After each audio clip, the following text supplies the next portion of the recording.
제가 아이 한 명도 아니고 쌍둥이를 임신했는데 어떻게 자연분만으로 낳아요? 요즘 기술이 얼마나 좋아졌는데 이제는 자연분만으로 쌍둥이 낳을 수 있는 방법이 있지 않겠어?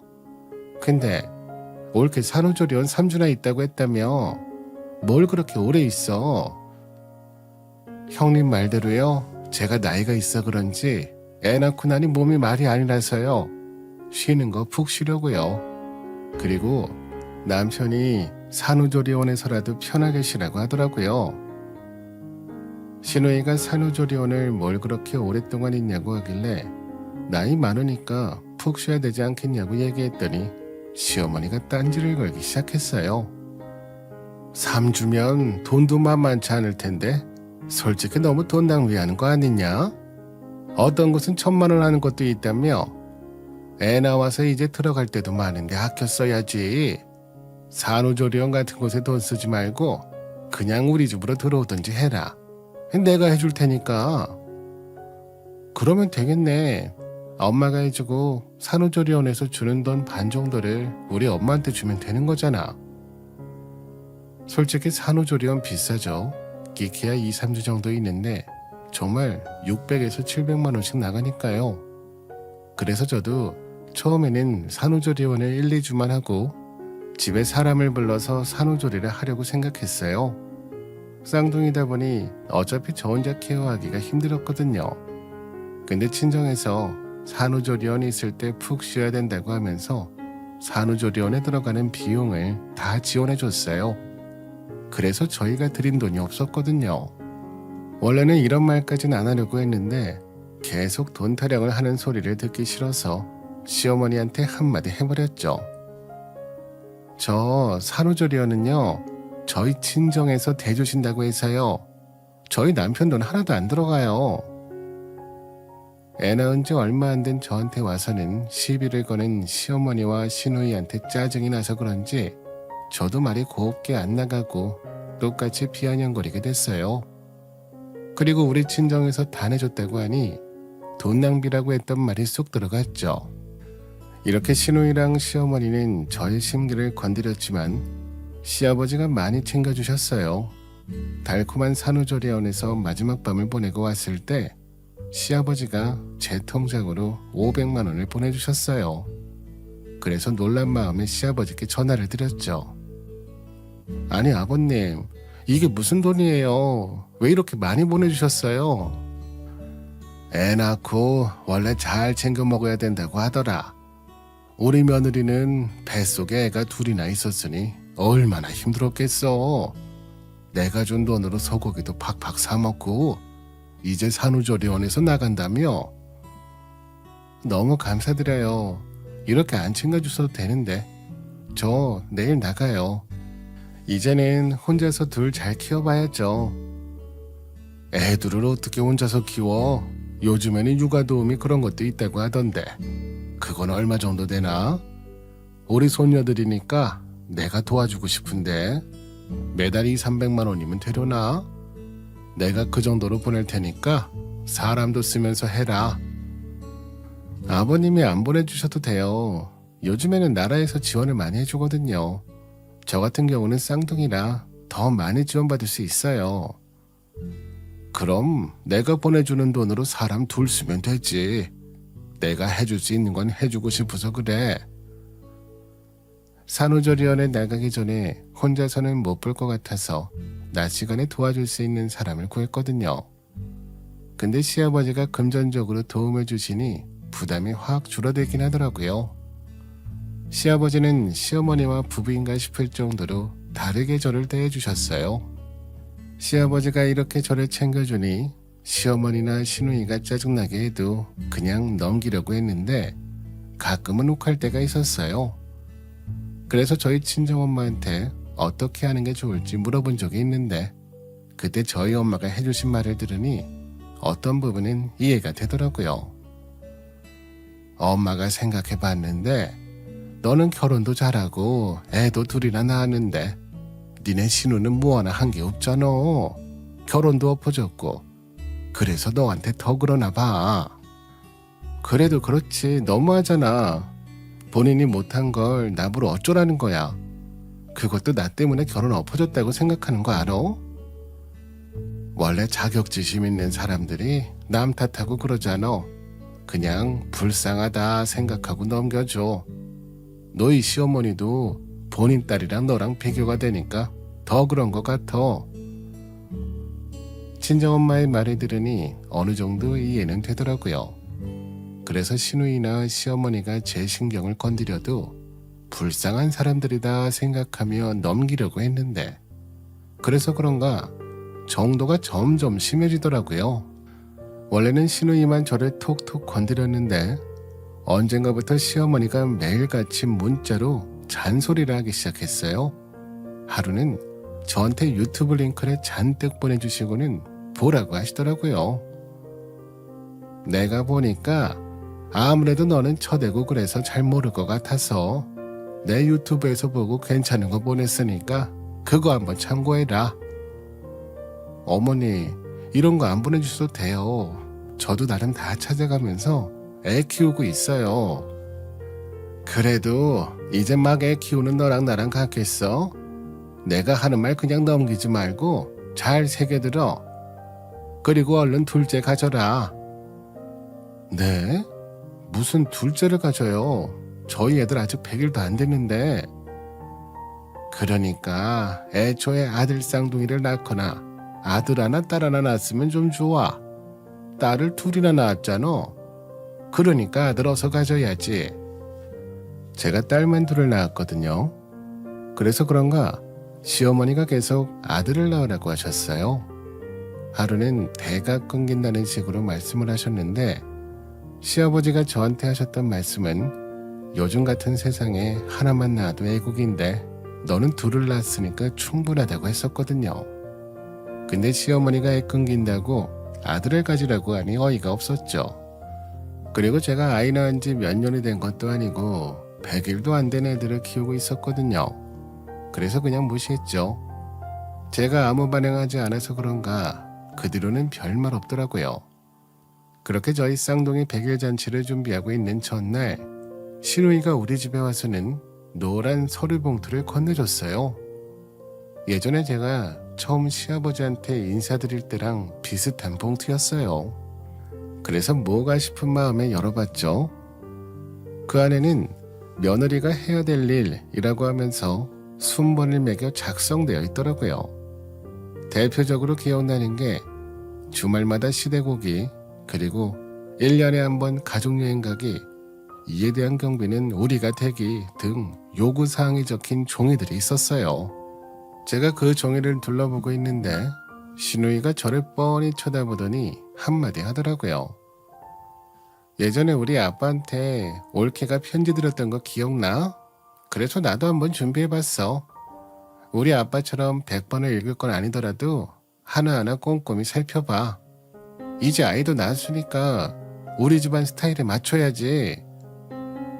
시누이가 비웃음을 얘기하는데 어이가 없어 벙찐 얼굴로 신우를 쳐다봤습니다. 그러니 시누이가 당연한 거 아니냐는 식으로 말을 하더라고요. 왜 그렇게 쳐다봐? 여태까지는 너무 편했지? 솔직히 지금까지 뭐 하나 한 거 없잖아. 네? 제가 여태까지 한 게 없다고요? 제가 뭘 한 게 없어요. 솔직히 내가 써놓은 것 중에 뭐 제대로 한 거 있어? 하나도 없으니까 내가 이렇게 손수 작성해서 주는 거 아니야? 진작 잘했어 봐. 내가 일어나. 여기서 신우랑 다퉈봐야 건질 것도 없겠다는 생각이 들었고, 그래서 알겠다고 하니 신우이는 본인이 이겼다 생각했는지 제 앞에서 쉬고 있더라고요. 그래서 저도 단단히 마음을 먹었습니다. 그리고 다음날 100일 잔치에서 시댁 식구들이 모였길래 저도 시누이가 가져온 봉투에 똑같이 편지를 쓴 채 시아버지한테 건네드렸어요. 시아버지는 예전에 제가 드렸던 편지가 생각이 나셨는지 기대하는 얼굴로 서류 봉투를 열어보셨죠. 그리고 안에 있는 종이를 확인하시고는 조금씩 얼굴이 구겨지셨어요. 그 모습을 보던 시어머니가 이상하다 생각했는지 시아버지가 읽고 있던 서류를 슬쩍 보시더라고요. 그리고 본인이 생각한 내용이 아닌 다른 내용이 써있는 모습을 보시고는 놀라셨는지 저를 쳐다보셨어요. 어제 형님이 저한테 오셔서는 편지 한 장 주시더라고요. 어떤 내용인지 읽어드릴게요. 애도 낳았으니까 이제라도 우리 가족의 일원으로 이것들을 지켜줬으면 한다면서 첫째, 하루에 한 번 안부 전화드리기. 둘째, 주말마다 시댁에 오기. 그리고 셋째, 신우가 갑자기 뭐 하는 거냐며 제가 읽고 있던 종이를 뺏으려고 하더라고요. 아니 형님이 어제 집안 스타일에 맞춰야 되는 거 아니냐면서 저한테 준 거잖아요. 그래서 오늘은 제가 이혼해야 되는 이유에 대해서 아버님에게 써서 드린 거예요. 제 입에서 이혼 소리가 나오니 시댁 식구들이 입을 다물지 못했고 저를 쳐다보고 있었어요. 쌍둥이 100일 잔치에서 할 만한 내용은 아니니까요. 근데 이 소리를 들은 시어머니가 저한테 소리를 치셨어요. 너 지금 시부모를 앞에 두고 그런 말 하는 게 말이 돼? 이혼? 예, 너 정신 차려. 엄마, 제가 그렇다니까. 우리를 얼마나 우습게 봤으면 그러겠어. 너 당장 사과 못해? 누구 앞이라고 이혼을 들먹거려? 경우가 없어도 이건 너무 없는 거지? 시어머니는 큰 소리 때문인지 저희 아이들이 울기 시작했어요. 그래서 저희 남편과 저는 급하게 아이들을 달랬습니다. 그렇게 아이들이 진정이 되니 시아버지가 저한테 무슨 일이 있었냐고 물어보셨어요. 그래서 여태까지 있었던 일을 다 말씀드렸습니다. 저는요, 저희 쌍둥이가 축복이라 생각했는데 시어머니랑 시누이는 그게 아니라 오히려 저의 발목을 잡는 족쇄로 생각하더라고요. 다 잡은 물고기 취급은 물론이고. 내가 언제 그랬어? 옳게 거짓말이 너무 심한 거 아니야? 너는 조용히 못해? 그래, 한번 얘기해봐라. 내가 이런 얘기는 들어본 적이 없어서. 매달 용돈을 얼마 보내라는 건 물론이고요. 아까 말씀드린 대로 1년에 여행을 시켜달라는 건 물론이고, 제가 그건 말이 안 된다고 하니 애를 둘이나 낳았는데 어쩔 거냐는 식으로 말하길래 제가 이렇게 말씀드린 거예요. 저한테 갑질 아닌 갑질을 하더라고요. 저희 쌍둥이 보기 부끄러워서라도 저는 이렇게 못 지낼 것 같아요. 그리고 정말 이혼할 생각도 있어요. 미안하다. 내가 그런 줄도 모르고 내가 진작에 알았어야 됐는데. 그렇게 시아버지가 저한테 사과를 하시는데 갑자기 그 순간 여태까지 물러터졌던 남편이 시누이에게 다가가기 시작했어요. 다들 뭔가 싶어 쳐다보는데 갑자기 시누이 머리채를 말아주고는 흔들기 시작하더라고요. 그러니 시누이는 아파서 계속 소리를 지르기 시작했습니다. 누나가 지금까지 내 와이프에게 한 짓은 이것보다 더해. 아니 너는 누나 머리채를 잡으면 어떡해? 빨리 안 나? 여보, 얘 좀 말려봐요. 시어머니가 시아버지한테 빨리 남편을 말리라고 말씀하셨죠. 그러니 시누이도 시아버지한테 도와달라고 아빠 하는데 시아버지가 휠체어에서 일어나시더니 시누 싸대기를 내리쳤습니다. 그리고는 시누이를 제 앞으로 데리고 오셔서는 저한테 당장 사과하라고 소리쳤어요. 네가 뭔데? 남의 집 귀한 딸한테 갑질을 해? 어디 주제도 모르고? 너 당장 사과해라. 시아버지가 그렇게 행동할 거라고는 아무도 예상하지 못했어요. 굉장히 온화하신 성격이거든요. 사실 이렇게 큰 소리로 말씀하시는 건 저는 처음 봤어요. 원래 착한 사람들이 화를 내면 더 무서운 거 아시죠? 딱 그런 스타일이더라고요. 시어머니는 옆에서 왜 그러냐고 난리를 치는 데도 불구하고 시아버지는 시누이한테 버럭 소리를 지르면서 제 앞으로 데려와 무릎을 꿇리셨어요. 본인 편이 되어줄 거라고 생각했던 시아버지가 본인을 내치니 당황했나 봐요. 하지만 어쩌겠어요. 본인이 할 수 있는 건 사과밖에 없었죠. 근데 처음에는 시아버지한테 잘못했다고 하더라고요. 아빠, 내가 잘못했어요. 다시는 안 그럴게요. 왜 나한테 사과를 해? 네가 나한테 잘못한 거야? 사과하는 대상이 잘못됐잖아. 시아버지의 호통에 신우이는 저한테 다가와서는 미안하다고 사과하기 시작했습니다. 근데 이런 모습도 시아버지 눈에는 성이 안 찼나 봐요. 갑자기 폭탄 선언을 하셨거든요. 내가 갖고 있는 재산 다 손주들 앞으로 넘길 테니 다들 그렇게 알아. 무슨 소리예요? 우리 재산을 왜? 당신 왜 그래요? 애들이 그런 거 가지고 뭘 우리 재산을 준다 그래요? 재산 얘기가 나오니 시어머니가 당황하시면서 뭘 그렇게까지 하냐고 하셨어요. 하지만 시아버지는 그런 시어머니한테 단호하게 말씀하셨죠. 그러니까 당신이 딸 교육을 잘 시켰어야지. 애가 저러는 것도 모르고 있었어? 이래가지고 내가 사돈 얼굴을 어떻게 봐? 아빠, 제가 잘못했다고 했잖아요. 다시는 이런 일 없도록 할게요. 죄송해요. 시아버지는 신우이가 옆에서 계속 잘못했다고 비는데도 불구하고 못 들은 척 하셨어요. 그리고는 저한테 미안하다고 하셨죠. 솔직히 내가 어떤 걸 해준다고 해서 너의 마음이 풀리진 않겠지만 그래도 아이도 있고 그러니까 이혼을 한 번 더 생각해 주려무나.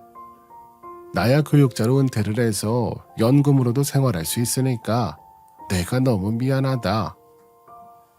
시아버지가 그렇게까지 말씀하시니 저도 더 이상 이혼을 밀어붙일 수가 없었어요. 솔직히 쌍둥이 둘을 데리고 나가는 것도 막막하긴 했거든요. 그래서 저는 이날 이후로 친정 근처로 집을 옮겨버렸어요. 이사하는 비용에 대해서도 시아버지가 다 대주셨죠. 시어머니나 시누이나 시아버지가 움직이니 찍소리 못하고 있더라고요. 그리고 남편한테도 단호하게 시어머니랑 시누이는 안 보고 살 거라고 했어요. 나 어머님은 물론이고 시누이도 안 보고 살 거야. 당신이 이걸로 서운할 것 같으면 빨리 말해. 당연하지. 당신 편한 대로 해. 나도 솔직히 누나가 그렇게까지 할 거라고는 생각 못했어. 당신이 힘들다고 말할 때 진짜 알아챘어야 됐는데 미안해. 됐어. 어차피 지난 일이고 아버님이 시원하게 내 한풀에 해주셨으니까. 친정 근처에 살다 보니 자연스럽게 친정 부모님과 저희 쌍둥이를 보게 됐어요. 그러니 시아버지가 저희 친정 부모님께 감사하다고 전화를 드렸더라고요. 그리고는 매달 200만 원씩 보내주신다는 말도 들었어요. 너희 시아버지가 이번 달에도 돈을 보냈더라. 매번 아이 봐주셔서 감사하다고 하니까 엄마가 이 돈을 계속 받아도 되나 싶어서. 친정엄마의 얘기를 듣고 시아버지한테 연락을 드렸죠. 근데 시아버지는 당연히 드려야 되는 돈이라고 하시더라고요. 애들 봐주시는 게 얼마나 힘든데 그리고 그런 공은 돈으로 따질 수 없다. 내가 능력만 되면 더 드리고 싶은 마음이야. 너무 감사드려요. 그래도 아버님 덕분에 아이들도 수월하게 키우는 것 같아요. 언제든 힘들면 얘기하고 내가 해줄 수 있는 건 다 해주마. 친정 근처에 있다 보니 저도 다시 복직을 할 수 있었어요.